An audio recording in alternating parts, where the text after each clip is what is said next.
Empire. Who had actually the power? Actually, the system was like a reverse pyramid, as you can see here.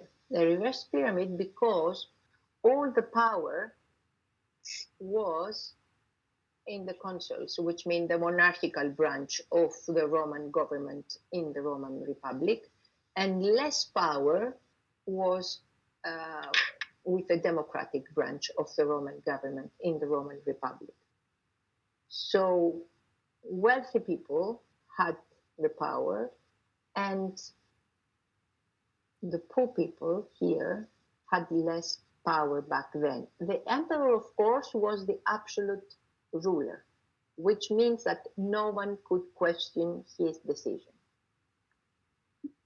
So he was head of the Senate, and therefore he controlled the government. Senate was a kind of parliament back then. He was head of the army, so he was like a general.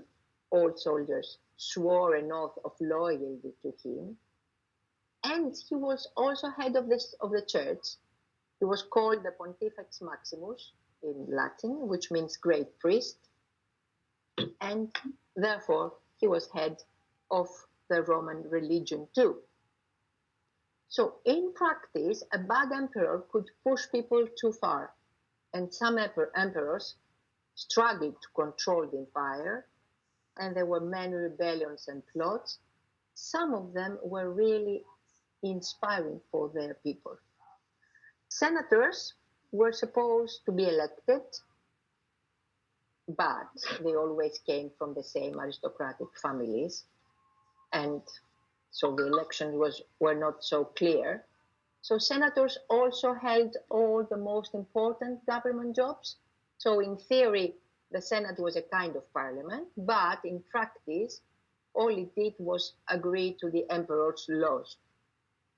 And the provinces, so the provinces safely within the Roman Empire were run by a governor who was usually a senator.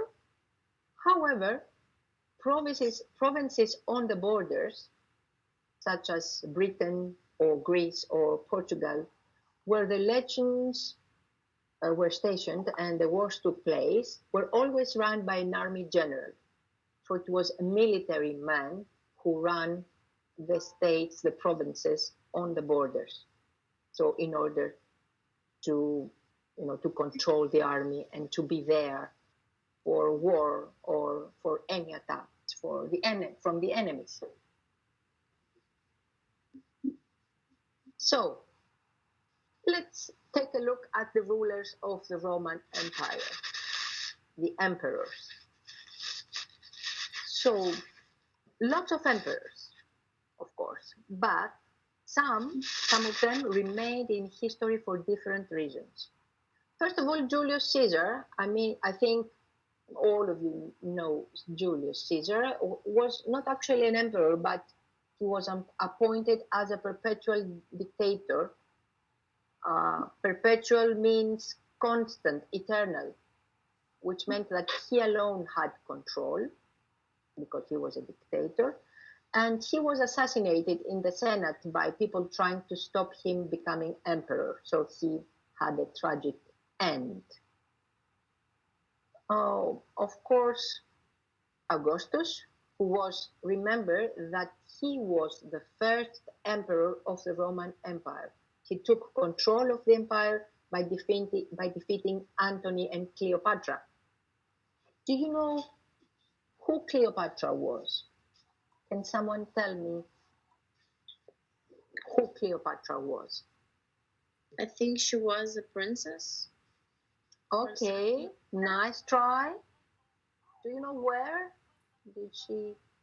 In Greece. Oh, no, quite close. In Egypt. In Egypt, although she was Greek. You were right. She was Greek, although she was an Egyptian queen, but she was actually the last Greek queen. So she was the last Greek queen from the descendants of Alexander the Great. And we must not say by mistake that she was Egyptian. She was Greek, but she was queen of Egypt because after Alexander the Great conquered Egypt, his descendants uh, put Cleopatra as a queen of Egypt. So Augustus became the first emperor after he conquered Spain and land in North Africa. So next we have Tiberius, very nice, well-known emperor. Caligula, who was a little bit of a crazy guy. Claudius, who was the guy who conquered Britain and he arrived till the borders of Scotland. Then it was Nero, another crazy guy that he is remembered for setting Rome on fire because he wanted to see her burning. What a crazy guy. Titus, who completed this nice theater here known as the Colosseum. I'm sure that everybody knows it, I believe. Do we have an Italian guy among us? Somebody from Italy? No, I am from Lithuania. Okay, so nobody from Italy. Anyway, the Colosseum is in Rome, and it's a great, great, great theater that it remains like this today. Now, let's see those five guys. Most of the emperors back then committed either suicide or they were killed. Not very, very easy time, difficult times for emperors back then. There's always those five good emperors, Nerva, Trajan, Hadrian, Antoninus Pius, and Marcus Aurelius, who were very, very well known because during the century that they were emperors, I mean from 96 to 180, again AD, sorry, the empire was at peace and grew to its greatest extent. So historians such as Edward Gibbon, 1776, represented this period as a golden age of the Roman Empire before its decline and fall. So every empire has a golden age, which means a peak that grows before the fall. So you must remember that. Yes, you wanted to ask something? Any question?